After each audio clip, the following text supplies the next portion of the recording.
So I didn't really comment about Josh Rosen supposedly being on the trade block.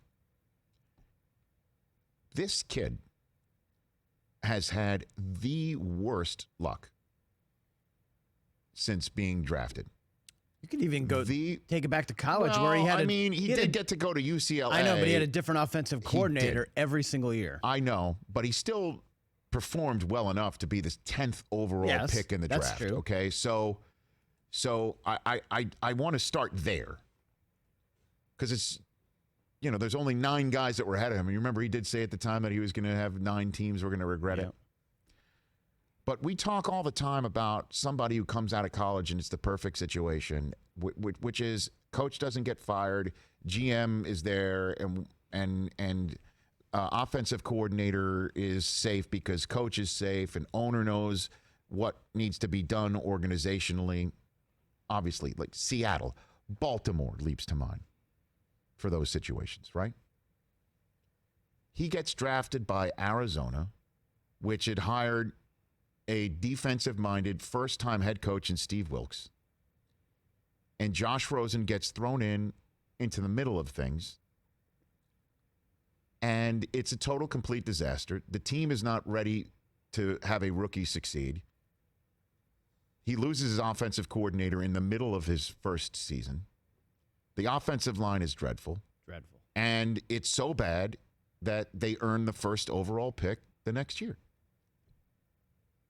which a new coach is brought in.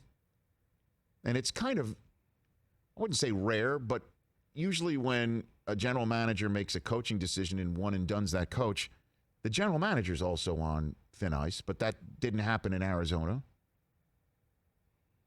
So new coach is brought in, and they draft a Heisman Trophy winner in Kyler Murray and wind up trading him after, Murray is acquired. And we could go back and forth about how he was treated in that offseason workout program, putting him in a very awkward spot, which he handled well. But then Kyler Murray comes in, and it's clearly his job, and Rosen gets traded on the second draft night to Miami. And this is, again, we forget that this was just last year. It feels, again, that it's 10 years ago. Yeah. But on that draft night, it was huge that Miami used a second-round selection to get him, and thus, this is the guy, this is the spot. It's a new coach, a defensive-minded coach, but it's a new coach, again, and he goes to this spot, and you think they're going to give him that shot, and instead, it's Ryan Fitzpatrick who gets the shot. Now, you could say Rosen didn't earn it. And of all the times that you could trade this kid away after you get Tua, where the Dolphins get a new quarterback, he goes to a spot where instead of him getting this shot, he's now watching again a Heisman candidate be drafted by a first round draft choice high up.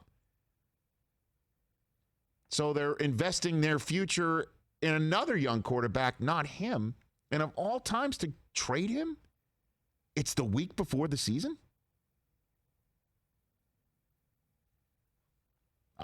I guess they wanted to see if Tua was 1,000% fine with his hip.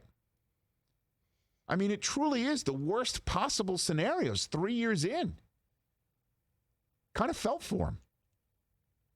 I feel for him. Dude can play. He's got talent. Like you said, he's maybe the unluckiest player in the last couple of years. Like you want to go to a spot where you're attached at the hip of a head coach who knows what to do with you, and it's an offensive system that is built for you because that's the way it should be when you're the 10th overall pick in a draft.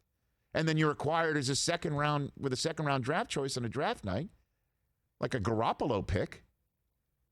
Instead, they draft somebody else